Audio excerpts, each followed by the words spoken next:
Verizon Galaxy Nexus in 1080p right now. Let's turn this thing on. The first thing you'll notice about this phone is the gorgeous display. I had reservations about it because I read all the online reviews talking about the Pentile display, and I thought, is it going to be bright? Is it going to be vibrant? Is the color saturation going to be good? Wow, just go to the store and check it out. You're going to be really pleased. In fact, this was booting while I was eating dinner in a restaurant. A passerby stopped and was like, what kind of phone is that? Like, what is that? As it was doing this boot animation. And I'm like, oh, it's the new Google phone. So it's really, really impressive looking. Another thing about this phone, when I bought it, I got the extended battery from Verizon. I bought it from Verizon, which means I paid way too much. But in my opinion, I had a few extra 100 milliamp hours of battery life. In my opinion, this battery should have come by default. I think it's like 2200 milliamp hours. I don't remember the exact number, which is a nice size battery for a smartphone. It came with the battery and the cover for the low price of 50 bucks. And it really didn't add anything like thickness to the phone. The phone had some concave shape to it, like a little bit of a chin. Just kind of leveled that out and made it nice and flat and smooth. So really didn't add anything to the size of it, which I kind of liked. That's what I was thinking, like, why didn't they just come default with that? As far as the weight goes, what did it add to the weight? Well, I've got a scale. I'm going to go ahead and turn it on, and we'll weigh this thing and see what it weighs. With the extended battery, we're looking at 151 grams. So that's one of the things about this phone when you pick it up. You kind of notice that for the size of it, because it's got a big size display, it's pretty lightweight. But the other thing I was concerned about, like, it had this gorilla footprint, right? Like, it's going to fit weird in my pocket. It's going to be an awful experience. But it actually fits really nicely in your hand. And I put it in my front jean pocket and carry it around. And it's actually not bad. I ride a motorcycle, so one of the things I usually wear jeans and I tuck my phone in the front pocket. Really uncomfortable to ride a motorcycle, like a street bike, because you're kind of hunched over, crotch rocket design, and a phone in your pocket is kind of a pain in the ass. This really doesn't have a problem with that. Please don't look at my unlock code. I have to kill you. That's embarrassing. Sorry, unable to connect. Oh, I should have got the iPhone. This is not a video about hating iPhones. Yes, it is. The menu animations are really smooth. When I first got this thing, I had to train myself not to use up and down. Ice cream sandwich goes side to side, so they changed the animation. And this is the Google stock way it runs. So you might have Moto Blur or one of the other ones, and who knows what it does on that. I don't know what those do. Again, it's just smooth. The colors are really bright and fast. Comparing it to a few other phones, I came from my most previous phone was a Thunderbolt, running Cyanogen mod. One thing for sure is the display on the Nexus is just a lot more vibrant, bright, and more awesome than what's on the Thunderbolt by a long shot. I mean, there's no comparison.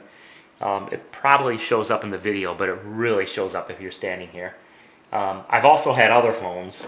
Yay, other phones! I've had seven different Android phones in the last 3 years from 4 different carriers.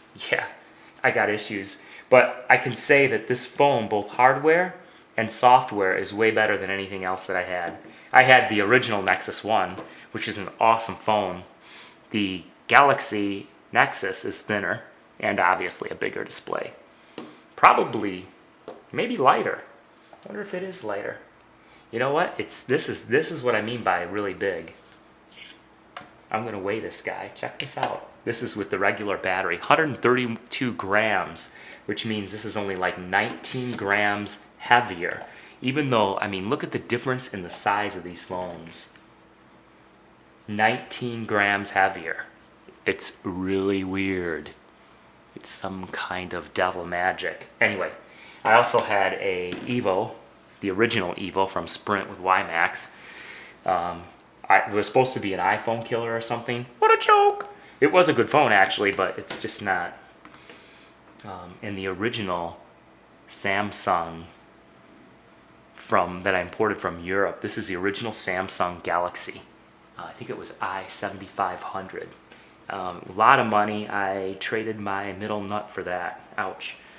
I'm going to show some apps on here, even though I'm not going to give a full review of a bunch of apps. But I just wanted to show, like, Google Maps, how fluid and how well it works. It's really awesome looking. You can move around in the LTE network. I'm on LTE right now. It draws the stuff in just amazingly fast.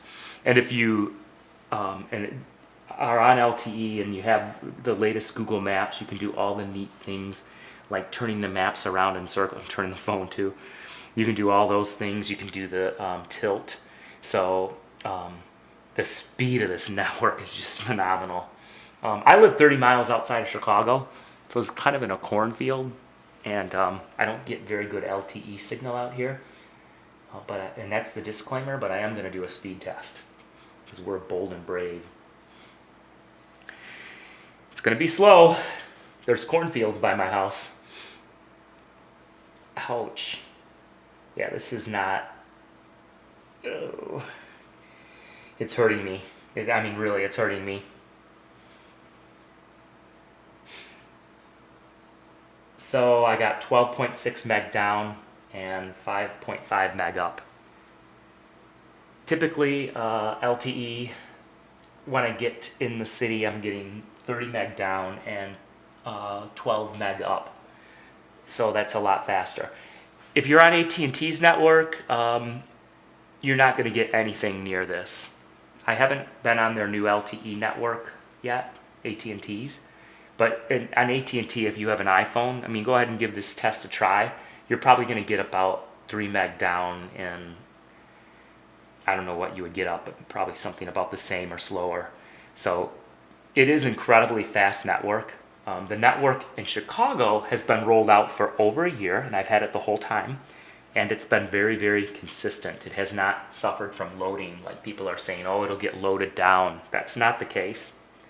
I've been on since December 2nd of last year, so it's been over a year since I've been on the Verizon LTE network in Chicago. No slowdowns. Been very, very pleased with their rollout, especially when I'm at a sports game, like at the United Center, and everyone's trying to use their smartphone. And in the past, when I had other phones on other networks, they couldn't do any data stuff. Like, hey, I'd like to send a tweet. Good luck. Not happening. This phone can get through to that. So if you want a phone that can really deliver and is just awesome, thin, big, vibrant display, this is the highest res, highest pixel density display on the market. It's 1280 by 720. 1280 by 720. Totally gorgeous. You're not going to believe it. Head down to your Verizon store. Check it out. Hope you enjoyed this video. In 1080p, you can almost see the drool marks on the phone where I've kind of drooled on it because it's so freaking awesome. Thank you for watching. Peace.